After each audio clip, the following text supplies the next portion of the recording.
Hello दोस्तों, printing trouble shooting की series में आज हम ड्राई इन सेल्फ हीलिंग के बारे में बात करेंगे। ड्राइंग या सेल्फ हीलिंग जब इमेज एरिया की इंक पूरी तरह से प्रिंट नहीं होती है, सिलेंडर से पूरी तरह से इमेज सबस्ट्रेट पर ट्रांसफर नहीं होता है, तो इसे सेल्फ हीलिंग या ड्राई इन कहते हैं। इसके बहुत से कारण हैं और उसके निवारण के बारे में हम विस्तार से बात करेंगे। सबसे पहला कारण है हाई विस्कोसिटी।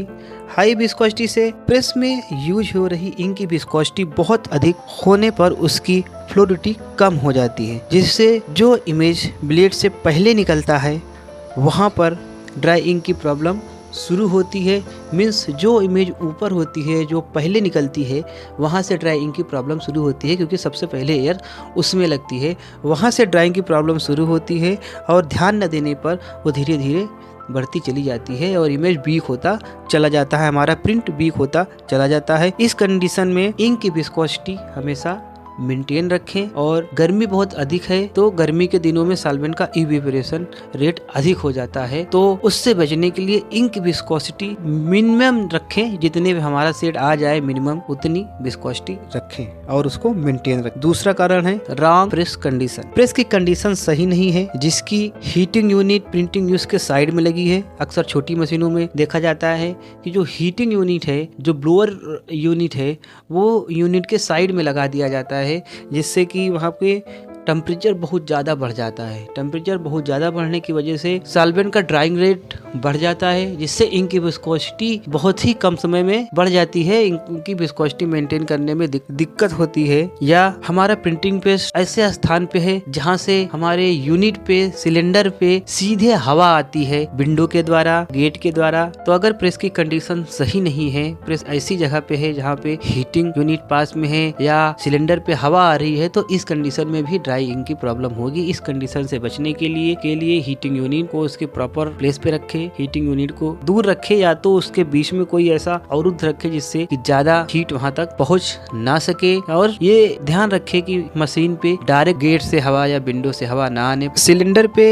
यदि एयर आ रही है, एयर उस पे लग रही है, तो ऐसी कंडीशन में रनिंग में कभी कभी इमेज गायब हो जाता है। टेस्ट मैटर अगर है तो वो टेस्ट मैटर ही पूरी तरह से गायब हो जाता है। बहुत ज्यादा चांसेस होते हैं अगर सिलेंडर पे हवा आ रही है तो माल खराब होने के, ड्राई इंक के प्रॉब्लम उत्पन्न होने की। थर्ड है एग्जॉस्ट ब्लोअर।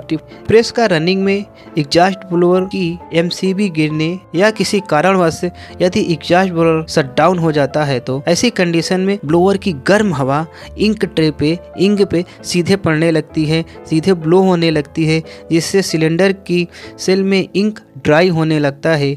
विस्कोसिटी बहुत कम समय में बढ़ जाती है, जिससे ड्राई इंक की प्रॉब्लम उत्पन्न होती है। इस कंडीशन में कभी कभी पूरी इमेज गायब हो जाती है। अगर आप ध्यान नहीं देंगे तो माल बहुत ज्यादा खराब हो सकता है। जो ऑटो मशीन है उसमें तो एमसीबी ट्रिप होती है या एग्जॉस्ट ब्लोअर ऑफ होता है तो मशीन ट्रिप हो जाती है, मशीन रुक जाती है। लेकिन जिस मशीनों में ऐसी व्यवस्थाएं नहीं है, उस मशीनों में ध्यान रखना चाहिए। अगर कभी ऐसा होता है तो जब तक वो पूरी प्रॉब्लम सॉल्व ना हो तब तक प्रेस को रन नहीं करना चाहिए, नहीं माल बहुत अधिक खराब हो सकता है। Fourth, press idle for long time. यदि प्रेस किसी कारण से लॉन्ग समय से आइडल है, बंद है, तो सिलेंडर सेल में इंक ड्राई हो जाएगा, जिससे ड्राई इंक की समस्या उत्पन्न होने लगेगी। जब भी प्रेस रन करेंगे तो पूरी इमेज सबस्ट्रेट पर ट्रांसफर नहीं होगी। ऐसी कंडीशन में ऐसे प्रॉब्लम से बचने के लिए जब भी लॉन्ग टाइम के लिए प्रेस को आइडल रखा हो, ट्रे नीचे लेके तो सिलेंडर को सॉल्वेंट से क्लीन करके ही मशीन को आइडल कंडीशन में छोड़े। यदि क्लीन नहीं किया है तो प्रेस रन करने से पहले ट्रे नीचे लेके, इंक नीचे लेके सिलेंडर को अच्छे से विम से उसका सेल साफ करके, विम और कॉटन की सहायता से उसके सेल को पूरी तरह से साफ करके ही प्रेस को रन करें। पांचवा, improper clean of cylinder after job complete. Job complete होने के बाद जब सिलेंडर को अच्छे से क्लीन नहीं किया जाता है तो इंक सेल में ड्राई हो जाती है, और जो ड्राई होके हार्ड हो जाती है, क्योंकि अगला जॉब कितने दिन बाद चलेगा, ये पता नहीं होता है, 2 दिन 4 दिन महीने 2 महीने बाद चलता है। ऐसी कंडीशन में वो सूख के एकदम हार्ड हो जाता है, सेल को पूरी तरह से ब्लॉक कर देता है, जो बाद में बहुत दिक्कत करता है। और यदि हार्डनर मिक्स इंक चली है तो उसको ड्राई होने के बाद क्लीन करना भी बहुत मुश्किल हो जाता है। कई बार तो सिलेंडर DCRC भी कराना पड़ जाता है। जॉब कंप्लीट होने के बाद सिलेंडर को सॉल्वेंट और कॉटन से अच्छी तरह से क्लीन करना चाहिए। यदि हार्डनर मिक्स इंक चली है तो बैकग्राउंड सिलेंडर को कॉटन और बिम की सहायता से अच्छी तरह से क्लीन करना चाहिए। छठवां, फास्ट ड्राई सॉल्वेंट यूज। यदि फास्ट ड्राई सॉल्वेंट को अधिक परसेंट में या 100% यूज कर रहे हो तो ड्राई इंक की प्रॉब्लम आती है। ऐसी समस्या से बचने के लिए जिस बेस की इंक चल रही है उसी का रिकमोडेट सॉल्वेंट यूज करें।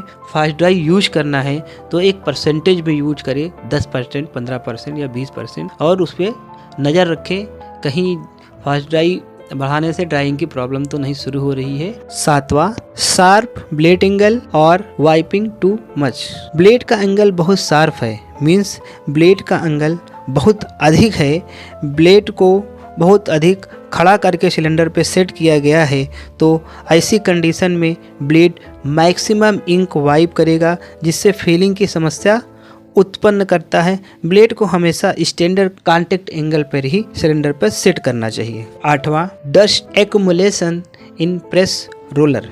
जब पॉलिस्टर या BOPP का डस्ट या कोई कंस्ट्रक्शन वर्क की वजह से डस्ट या किसी भी तरह की डस्ट स्लीव पे प्रेशर रोलर पर इकट्ठा हो जाता है तो फीलिंग की समस्या उत्पन्न होती है। इस समस्या के बचने के लिए स्लीव को सॉल्वेंट से अच्छी तरह से क्लीन करके यूज करें, और बार बार इकट्ठा हो रहा है तो उसको कुछ देर पर या स्प्लाइसिंग के टाइम पे रोक के रबर रोलर को क्लीन करके प्रेस चलाएं। Use of excess hardener. जब इंक में हार्डनर यूज करें पर उसकी परसेंटेज अधिक है, मीन्स 5% से अधिक यूज करते हुए अधिक मात्रा में आपने हार्डनर मिला दिया है इंक में, तो ऐसी कंडीशन में सिंक फीलिंग की प्रॉब्लम चालू हो जाती है। सेल्फ फीलिंग के साथ साथ यदि आपने हार्डनर अधिक डाला है तो इससे स्कम भी आ सकता है, सेल्फ फीलिंग की प्रॉब्लम आ सकती है, सेट ऑफ हो सकता है, और इंक पिकिंग की प्रॉब्लम की समस्या हो जाती है। इसलिए हार्डनर जब भी डाले नाप के फुल एक्यूरेसी में ही डाले, 5% से अधिक बिल्कुल भी यूज ना करे, 2% 3% सफिशिएंट होता है हार्डनर। 10वां,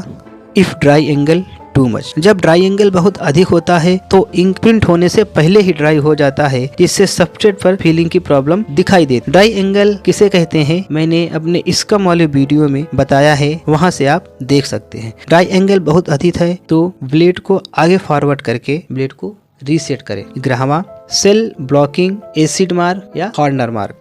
जब जॉब कंप्लीट होने के बाद बैकग्राउंड या ओवरकोट के सिलेंडर जिसमें हार्डनर मिक्स इंक चली थी, यदि बिम पाउडर से या कॉटन से अच्छे से क्लीन नहीं करते हैं, या जॉब कंप्लीट होने के बाद क्लीन करने के बाद कहीं से इमेज एरिया पे इंक का छींटा लग जाता है, या जिस रैपर से रैप करते हैं उस रैपर में इंक लगी है, जो उस पे इंक लग जाती है इमेज एरिया पे, तो उससे क्या होता है, जो हमारी इमेज है वो इमेज ब्लॉक हो जाती है, उसमें इंक जाके सूख जाता है पूरी तरह से, एकदम इंक पूरी तरह से हार्ड हो जाता है। इस कंडीशन में रनिंग मशीन है तो मशीन रोके, और जहाँ पे ब्लॉकिंग है वहाँ पे देख के सॉल्वेंट से साफ करके कपड़े से अंगुलियों से बिम लेके उस स्थान पर धीरे धीरे से रगड़े। जहाँ भी सेल ब्लॉकिंग होगी धीरे धीरे अंगुलियों से बिम पाउडर से रगड़ेंगे तो वो पूरी तरह से क्लीन हो जाएगा, साफ हो जाएगा। साफ करने के बाद आप फिर से फ्रेश रन कर सकते हैं। यदि आप सिलेंडर चेक करने के दौरान ही देख लेते हैं तो वहाँ भी आप अंगुलियों से साफ करके बढ़िया से क्लीन करके ही सिलेंडर मशीन पर लोड करें। 12वां, इम्प्रॉपर मिक्सिंग। इंक बनाने के बाद जो अलग अलग इंक मिला के बनता है उसे अच्छे से मिक्स नहीं किया जाता है तो फीलिंग की प्रॉब्लम हो सकती है। इंक को बनने के बाद इंक किचन में अच्छे से ग्राइंडर से ग्राइंड करके ही मशीन पर यूज करें, इससे बहुत सारी प्रॉब्लम फीलिंग स्कम की प्रॉब्लम कम हो जाती है। 13, improper surface of substrate. Improper surface जैसे क्राफ्ट पेपर आदि का यूज करते हैं तो भी फीलिंग आती है। इसके लिए प्रेशर रोलर का प्रेशर इंक्रीज करके देख सकते हैं या कोटेड पेपर का यूज करना चाहिए। 14, too much hardness of sleeve और इम्प्रेशन रोलर। यदि हाफ टोन या बिगनेट इमेज वाले सिलेंडर पर अधिक हार्डनेस का प्रेशर रोलर या स्लीव का यूज करते हैं तो डॉट ट्रांसफर नहीं होता है। ड्रॉज ट्रांसफ़र में दिक्कत होती है। प्रेस अधिक हार्डनेस का प्रेशर रोलर हाफ टोन में या विग्नेट वाले सिलेंडर पर यूज नहीं करना चाहिए। केवल बैकग्राउंड में, कोटिंग में या आज जहाँ रिक्वायरमेंट हो वहाँ पे 7500 से अधिक हार्डनेस का स्लू यूज करें। 15 impression pressure high. Impression roller का प्रेशर बहुत अधिक होने पर भी ड्राई इंक की प्रॉब्लम आती है। ऐसी कंडीशन में इम्प्रेशन रोलर का प्रेशर एडजस्ट करें। आपकी मशीन में 0.5 बार 1 बार जितने में भी मशीन अच्छा डॉट गेन देता है उस पे ही चलाएं। दिक्कत कब हो जाता है, जब कभी आप पेपर वगैरह का जॉब चलाते हैं जिसमें इम्प्रेशन प्रेशर की अधिक जरूरत होती है और आप उसके बाद जब पॉलिस्टर या BOPP चलाते हैं और आप इम्प्रेशन रोलर का प्रेशर सेट करना भूल जाते हैं तो ऐसी कंडीशन में दिक्कत आती है। तो जब भी जॉब सेट करें तो इस तरह की चीजों को एक बार पूरी तरह से check. Press speed. Solvent base ink बहुत तेजी से ड्राई होती है, खासकर गर्मियों में। ऐसे में यदि प्रेस की स्पीड बहुत कम है और ड्राई एंगल ज़्यादा है तो भी ड्राइंग फीलिंग की प्रॉब्लम उत्पन्न हो सकती है।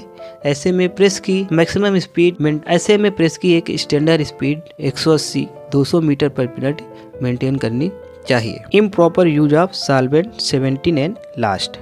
किसी भी इंक में यदि इम्प्रॉपर सॉल्वेंट यूज करते हैं तो भी feeling, scum, picking, set of जैसी प्रॉब्लम उत्पन्न हो सकता है। इसीलिए मैं बार बार कहता हूँ कि सॉल्वेंट हमेशा जो इंक चल रहा है, जो सप्लायर आपका उस इंक के लिए रिकमेंडेड करता है उसी सॉल्वेंट का यूज करें, उसी परसेंटेज में यूज करें। यदि कोई समस्या आती है ड्राई इंक की या पिकिंग की तो कोशिश करें कि एक बार उससे कंसल्ट करके ही यूज करें कि इसमें फास्ट ड्राई के लिए क्या यूज कर सकते हैं या स्लो ड्राई के लिए क्या यूज कर सकते हैं, ताकि जो उस इंक की जो रिजल्ट है वो अच्छा है। फीलिंग सही करने गए तो इसकम आने लगा, इसकम सही करने गए तो फीलिंग आएगा, ऐसी दिक्कत ना हो।